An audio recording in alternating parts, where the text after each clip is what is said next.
nama saya Mariatul Kibatia dari Program Studi Pendidikan Agama Islam semester 7 kelas B. Ini adalah peta imajinasi Hanifida yang telah saya buat tentang 4 kompetensi guru. Nah, ini peta yang telah saya buat. Nah, di sini dalam Undang-Undang Republik Indonesia Nomor 14 Tahun 2005 Pasal 8 terdapat 4 kompetensi keguruan. Yang pertama di sini yaitu kompetensi kepribadian. Nah, kompetensi kepribadian yang harus dimiliki oleh seorang guru yaitu harus berkepribadian stabil, dewasa, arif, berwibawa serta berakhlak mulia. Jadi di sini seorang guru itu harus memiliki kepribadian stabil.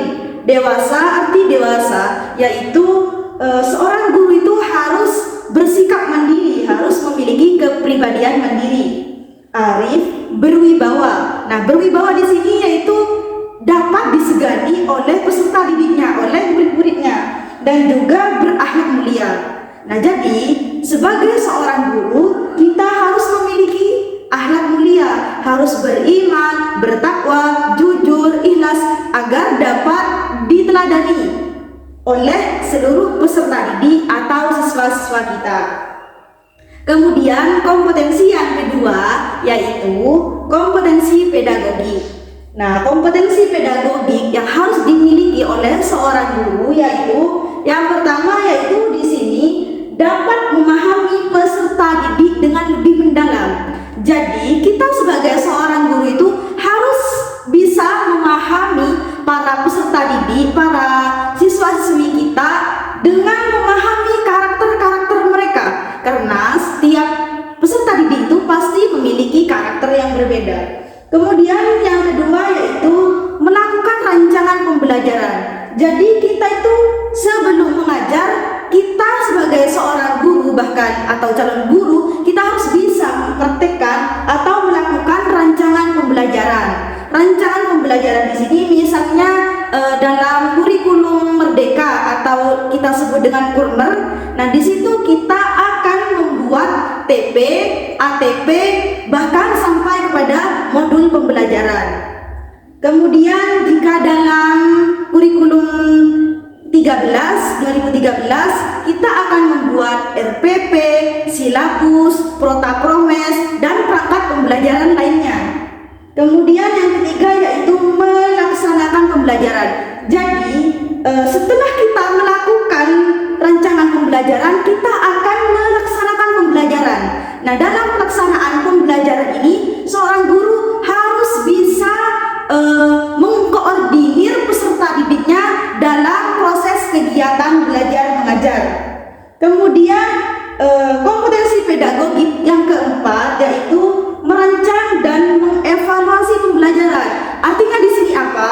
Setelah kita melaksanakan pembelajaran, kita sebagai seorang guru harus atau mampu mengevaluasi pembelajaran, kelebihan dan kekurangan dalam pembelajaran yang telah kita laksanakan itu apa saja, kita harus bisa mengevaluasinya.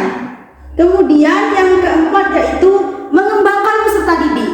Jadi tidak hanya dengan pembelajaran yang kita berikan sesuai dengan modul pembelajaran atau rancangan pembelajaran yang telah kita laksanakan, kita juga harus mampu mengembangkan peserta didik dengan berbagai literatur lain, berbagai referensi lain dalam pembelajaran, dan juga mengembangkan kreativitas para peserta didik kita.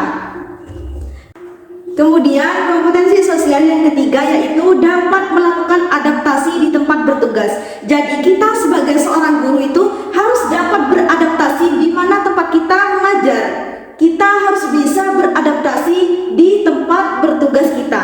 Kemudian yang terakhir yaitu kompetensi sosial yang harus dimiliki oleh seorang guru yaitu harus mampu memiliki komunikasi baik lisan maupun tertulis. Kemudian yang terakhir yaitu ada kompetensi profesional. Nah, dalam kompetensi profesional ini seorang guru harus menguasai terhadap materi. Jadi kita sebagai seorang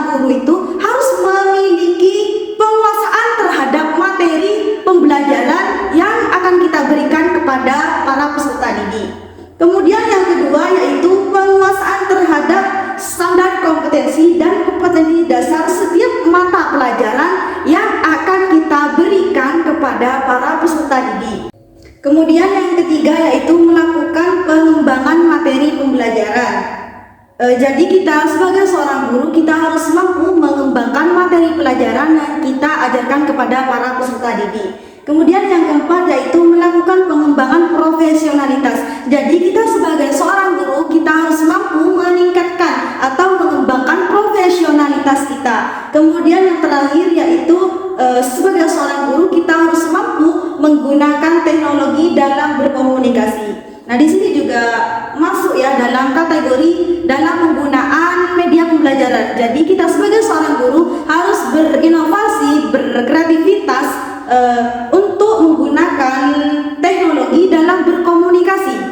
Jadi agar peserta didik itu lebih memahami, lebih tertarik dengan materi pembelajaran yang kita berikan jika kita menggunakan teknologi yang semakin canggih.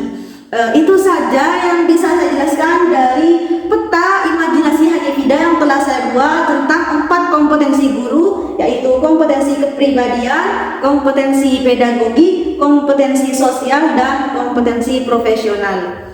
Terima kasih, sekian dari saya. Wassalamualaikum warahmatullahi wabarakatuh.